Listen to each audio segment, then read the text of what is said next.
পাকচরের সঙ্গে যোগ সন্দেহে রিষড়া সন্ধ্যাবাজার এলাকা থেকে গ্রেপ্তার তপসিয়ার যুবক। গ্রেপ্তার করলো এসটিএফ। ধৃতের নাম জাফর শাম ওরফে সানি।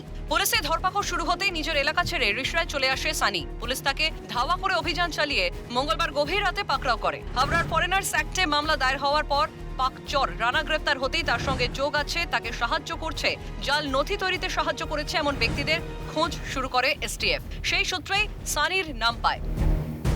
এখানে জল খেতে গেছিল, জল। আচ্ছা, কোথায়? ওই ভেতরে যান গিয়ে দেখুন। আচ্ছা, বলছি জল। তারপর জল খেয়ে এসে হ্যাঁ। বললো আমার মোবাইলের চার্জ নেই, আমার বাচ্চার শরীর খারাপ আছে, একটু কোটা বাটা করবো। আমি মোবাইলটা দিলাম। আগে থেকে চিনতে ওকে? না, ওকে আমি চিনতাম না। আগে এখানে ও থাকতো 10 বছর আগে। তখন আর কি জানতে? হ্যাঁ, তো ও আসলো, আমি বললাম কি ব্যাপার, এতদিন পরে এসছিস? হ্যাঁ। আমার বাচ্চার শরীর খারাপ আছে, মোবাইলটা খারাপ হয়ে গেছে। হ্যাঁ। অনেক হাফ ছিল, জল খেতে গেছে ওইখানে। এই যে জল খাওয়ার জায়গা একেবারে সেই জল হুড় করে পড়ে গেছে, সেই জল খাওয়ার জায়গাতেই এসেছিল। তারপর কি হলো? তারপরে জল খেয়ে এসে হ্যাঁ। আমি বললাম দে হয়ে গেছে কোথা বাটা, আমার মোবাইলটা দে। আমি বাড়ি চলে গেলাম। বাড়ি গেলাম, তারপরে বন্ধু বলছে কি একে কাউকে ধরা পড়ে নিয়েছে।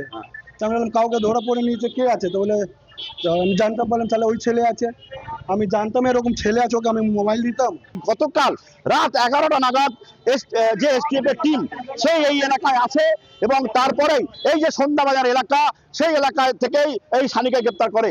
তবে যেটা জানা যাচ্ছে, এই যে সন্ধ্যাবাজার এলাকা, সেই এলাকাতেই যে গলি আছে, অর্থাৎ যে মসজিদ তার পাশেই যে মূল যে সন্ধ্যাবাজার এলাকা, সেই গলিতেই সানি একটা সময় থাকতো। অর্থাৎ আজ থেকে 7 বছর আগে সানি সেখানে থাকতো। সেখানে এখন টালির বাড়ি বাদ দিয়ে এখন উঁচু বিল্ডিং হয়েছে। এলাকাবাসী অর্থাৎ বাসিন্দারা জানাচ্ছেন অত্যন্ত ভালো মাপের মানুষ ছিল সানি।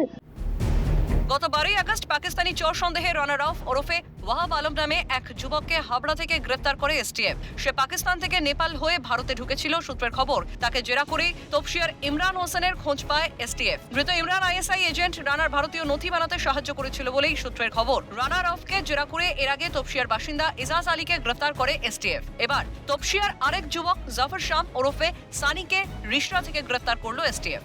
সূত্রের খবর, রানার নেটওয়ার্কে কাজ করত সানি। পুলিশ সূত্রে জানা গিয়েছে হাওড়ার শালকিয়া রানাকে একটি কারখানায় কাজ পাইয়ে দিয়েছিল সানি। রানাকে বন্ধু হিসেবে পরিচয় দিয়েছিল। চন্দননগর পুলিশের এক আধিকারিক জানান, দীর্ঘদিন ধরেই জাল নথি তৈরির কাজ করত ধৃত যুবক। এলাকার স্থানীয় বাসিন্দারা জানান খুব ভালো আচরণ ছিল, মা বাবা বোনের সঙ্গে থাকতো। ওর বাবা মিলে চাকরি করত। তবে দেশদ্রোহী তাকে ক্ষমা নয়, এমনই জানালো এক স্থানীয় বাসিন্দা। যা করেছে ওনাকে গুলি করে দাও। দেশ থেকে গাদ্দারি মানে গুলি। ক্রিমিনাল আছে তখন তো ভয় পাবো। আমি জানাবো কি ভালো লোক আছে, তাহলে কি করে বুঝতে পারবো আর ভয় পাবো? তো 6-7 বছর আগের মতন থাকতো, কিন্তু ভালোই ছিল ছেলেটা, কোনো এই নেই। দুদি কাজ করতো, 2 ভাই, বোনরাও কলকাতাতে বিয়ে হয়েছে।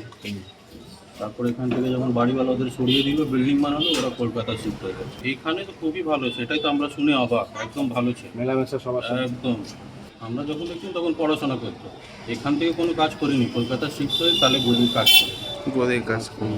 এখানে গদি কাজ করতো না, কলকাতা শিফট হয়ে করে। আগের সরকার এদের জামাই আদরে রাখতো, রাজনৈতিক নেতাদের ছত্রছায়ায় এদের এত বাড়বাড়ন্ত। এখন অ্যান্টি টেররিস্ট স্কোয়াড গঠন করা হয়েছে। এদের কঠিন আইনের আওতায় এনে শাস্তি দেওয়া উচিত। আজকে একটা স্কোয়াড করা হয়েছে, যেটা গুজরাটে করেছে, যেটা দিল্লিতে অ্যান্টি টেররিস্ট স্কোয়াড করা হয়েছে, যেটা বিগত সরকার চিন্তাই করেনি, এসটিএফ কে দিয়ে করছে।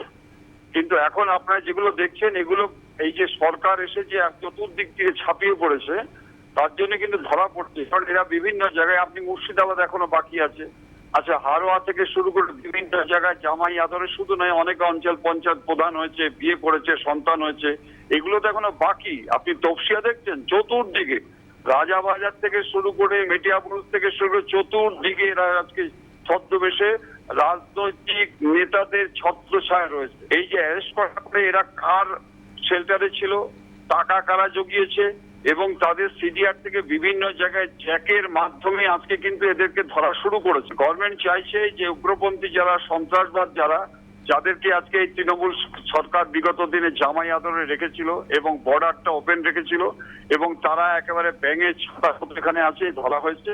এবং এদেরকে যে আজকে নতুন আইন, যেটা ইউএপিএ আইনটা নিয়ে শুরু করছে, আমিও মনে করে থাকি এদের আর্মস অ্যাক্ট, ইউএপিএ অ্যাক্ট না দিলে কিন্তু এদেরকে আজকে কিন্তু শায়েস্তা করা যাবে। একেবারে সাধারণ মানুষের ভিড়ে মিশে থাকা এসব পাক চোরদের সাম্রাজ্যের ভিত কি করে তৈরি হলো? কারা তাদের মদতদাতা? এদের টাকার যোগানই বা কারা দিত?